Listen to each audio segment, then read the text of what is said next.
on, y'all? We back at it again. Another hot review. Drams on deck. Today I'm looking for a scotch. Today I'm looking for something that's kind of on the entry level, smooth, sweet, affordable scotches. Got my bourbons. Here's my Japanese. I got a couple. Let's see what we got. We got the Old Highland Park 12. We got my Glendronix. I got Arran there. We got, we got another one here. What we got right here? The Arran. Look at this. 10-year. I ain't had this in a while. Let's see what we got. Okay. Arran 10-year. Bottle at 46%. A rich honeyed malty soft vanilla action we got going on. We're going to check this one out. 46%. Arran non-chill filtered. You see it. This is the newer one.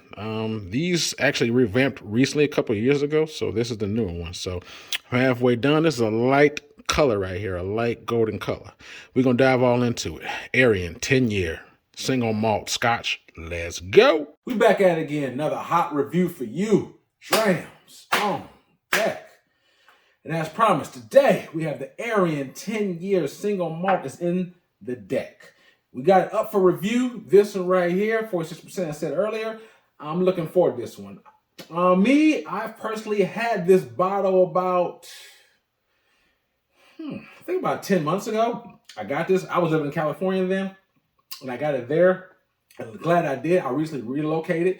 I'm in Des Moines right now. So in this state, in this area, they don't carry the Arran at all. This is a state regulated. Pretty much all the whiskey and liquor, everything here is regulated by the state. So if the state doesn't carry, you can't get it in the state. So I have to go to neighboring states to pick up in person. Neighboring states like Minnesota or Missouri, stuff like that. Those are, or even Wisconsin. I can pick up stuff there when I go on my travels. But like currently in this area, I can't get the Arran. So that forces me to either get it online, which I usually mostly do, get the stuff online. Just not this particular bottle, but just in general. So luckily, I'm from Ohio. I lived in Pittsburgh, and those two states, are state regulated as well, like Iowa. But the difference is with them, they don't allow you to ship. Basically, I can't purchase. If I lived in Pennsylvania, I can't buy from an online vendor and have it shipped to Pennsylvania. That's a no-go. It's pretty much they don't allow that. This state is not quite like that. So even though, I'm going to be honest with you, the supply here sucks. It really does. So only good thing about it is that you get it for good price, but it really sucks as far as they don't really have a lot of scotch in statewide. I don't have a lot of good high-end scotch. So luckily I had a lot before I got here, and I can get some online. So it doesn't, at least I can get it online. I don't have to worry about that, Whereas when I lived in Pittsburgh, Pennsylvania for years, I literally could not get it shipped to the States. So I have to get it shipped to my neighbor state, Ohio, and pick it up. But anyway, so this is a 10-year, had 10 months. This one is roughly, I want to say I paid, at least in California, I paid around $70 or so for this. That, in my opinion, I think that's a little pricey for a 10-year. I think the retail is in the ballpark of that. I think the retail is probably like 60-something bucks. So I paid just a little bit over it. But you figure it gets another 10-year, for example, outside of a spring bank. Most 10 years, 10-year whiskeys, you don't necessarily pay $70. So, like for example, the Glenmorangie 10 years, I can get that for 30-something bucks. So, anyway, so this one right here, I had it this halfway gone, and as always, we gonna nose it, we gonna taste it, and we gonna score it. That being said, just a quick heads up, this is, like I said, in the core range of Arran. They have the Arran 10-year. They have the Arran. They do have a 13-year, but I don't know if they sell it like in the States that much. I open in Canada, they do have that. They have a 18-year. They have a 21-year. I actually have the 18-year right behind me. I don't know if you can see it, but it's right here. That review is coming soon as well. And earlier I did the Arran Bothy. I got that one as well. So I have 3 Arrans in the collection. I'm looking to acquire more. But then I think the Arran 10-year, based upon the bottle, they said pretty much the first edition was back in 2006. It's been revamped a little bit. Now you have this one right here. So I think that's a pretty high ABV for 46% for a 10-year. I think that's pretty good. And my job is really try to educate the masses that don't know. So there's I think to me there's like maybe a small handful of, in my opinion, I'm right now I want to talk about Scotch. there's a handful of Scotch distilleries that are flying under the radar. And what I mean by that is that, if it's not a Macallan, if it's not a Glenfiddich or a Glenmorangie, or even a peated side, like I can say a Lefroy, something that's easily available, like the Johnny Walkers. Those are things that you can go to any liquor store anytime and find it. Arran is not available everywhere.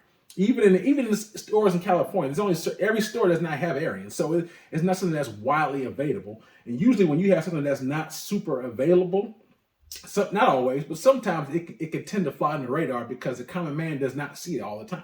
So if you can't go to your local store and pick it up, if you don't go to your local high-end restaurant and see it on, at a pour, then you might not know about it unless you seek that type of information out. So, I recently became into this, Arran's a little bit more recently. There's other scotch that I enjoy than I slowly surely got into Arran.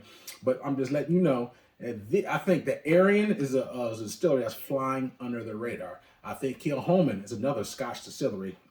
It's a peated island that's flying under the radar as well. I mean, there's a few of them. But the Arran is one, like I said, I'm definitely going to let people know, like, hey, this is a solid distillery. You should check it out and definitely, give it a little bit more love. I think Deanston is another distillery, single malt Scotch distillery that's flying under the radar. Deanston, Arran, Kilchoman, those are three just off the top of my head that I know that, people in the know, like the Scotch connoisseurs, they know about those distilleries.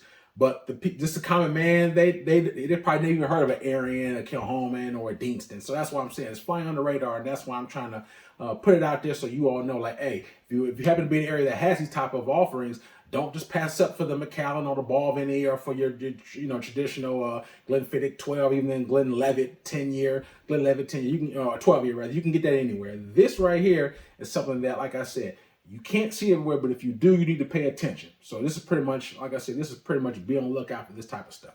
So anyway, I believe this is aged 10 years. It should be an ex-bourbon cask. If I'm wrong, let me know. But it should be ex-bourbon cask if I'm not mistaken.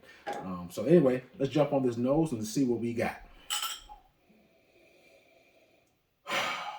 Well, right off the bat, I'm getting like some honey, some stewed fruit, some apples.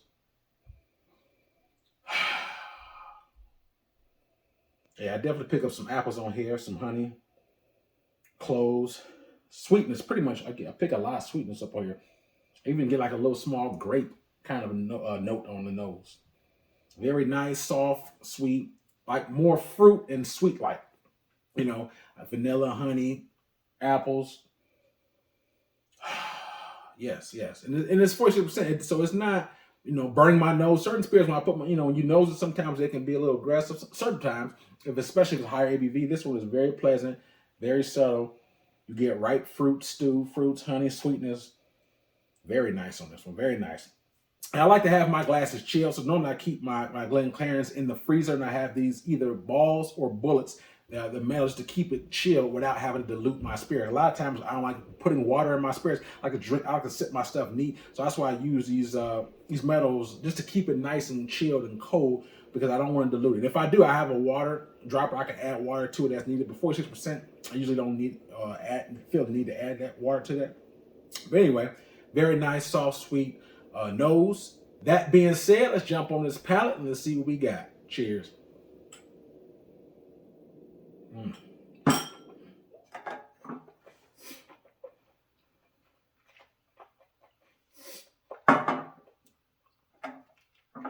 Mm. Wow. Mm. First sip kind of opens up the palate. Right now, my palate is tingling right now. I'm getting sensitized to the spirit. But the second sip really gets me going. So I'm gonna take one more quick sip, saturate my tongue. I can dive really deep for those notes for you. One more sip. Mm.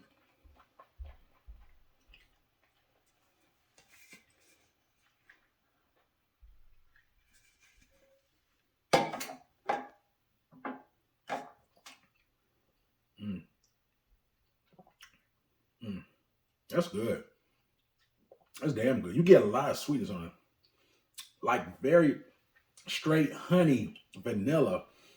You can really taste some of that cask influence from them. You get heavy vanilla, honey, like a little malted, like almost like a cereal cone, like a cereal taste, like some honeycomb cereal. That you pick that up. It's very sweet. Like you get apples on here, a little bit of ginger, cloves. It is very nice, sweet, subtle. It's like a little sweet oak as well, and you get like a little sweet oak. It's very vanilla, very sweetness. Apples, vanilla, honey. Just think of apples, vanilla, honey. It's 46%, so it's not hot at all. It sips so neat. And it's, because I don't know about you, but I don't like 40% scotches. I don't know. I mean, there's exceptions to every rule. I mean, I'll drink them, but nowadays I really won't buy them. But anyway, this one right here, the proof is high enough that it lingers a little while. So I think that to me, the higher the ABV, a lot of times the higher the flavors are. It's more turned up, it's not more muted. You know what I mean? So that's what I like about higher ABV. And if it's too hot, like for example, let's suppose it was 60%, you could always put water to bring it down to what's comfortable for you. But 46%, I think is perfect. Like I said, sweetness, apples, nectar, like straight honey. I love it. It's smooth, it's sweet. I like it. It lingers for a while too. 46%. I mean, it has a nice, good medium finish to it. So it ain't no punk at all. It definitely is good. It's very good. I'm gonna take one more quick sip and I'm gonna score it for you.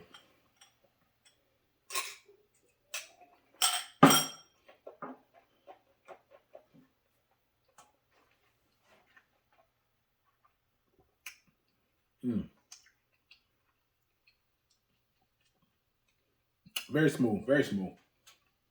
More of the same. Like I said, vanilla, honey, sweet oak. You get a lot of apples, like a little nutmeg, nice little sweetness to it. Very good, very good. I think you should, like I said, if you don't know it yet, you should definitely check this one out.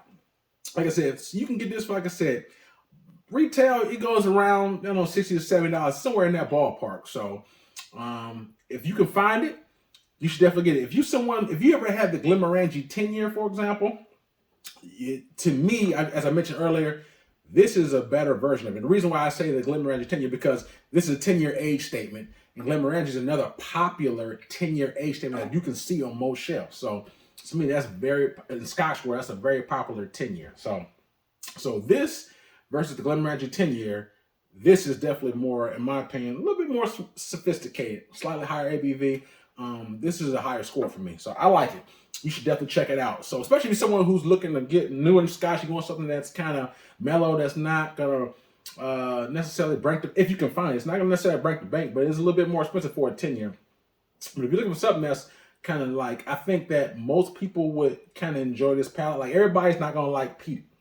I love peat, but it took me a minute to get to it. When I first drank Scotch, I didn't care for it. But it took me time to get to that. But so peat, if you get somebody a peated whiskey who never had Scotch or breaking into it, it may rub them the wrong way. But this right here, with the soft honey, apple, vanilla, sweet oak flavor, I don't think that's going to rub anybody off. I really don't. So I think this is something that really can be an entry level, or someone who's trying to switch over from bourbon to Scotch. This will be a great spirit to do so. But the only con about this so far is, like I said, is the availability. Depending upon where you live at, you won't even, like certain states don't even carry it. So if you live in certain states, state regulated, if they don't carry it, you're not even going to be able to get it unless you get it online, or like I said, if you get it, from online or on your travels. Obviously if you travel, you can definitely get in your travels. But like I said, that's why I'm letting you know about this now, because the common person may not know about this unless they seek the information out. And this is right here is some solid stuff right here. So if you're looking for a different Scotch, this is definitely a way to go. That's, like I said, fly on the radar, solid dram right here. So scoring is 1 out of a 10 being the best for me drams on deck. Now keep in mind, I'm only judging this off the other 10-year, age stated stuff. But just in general, 1 to 10 being the best for me, I give this right here a solid 8.5, man. This is a solid 8.5. I think this is a good dram right here. And that's out the door tax. I mean, price, availability.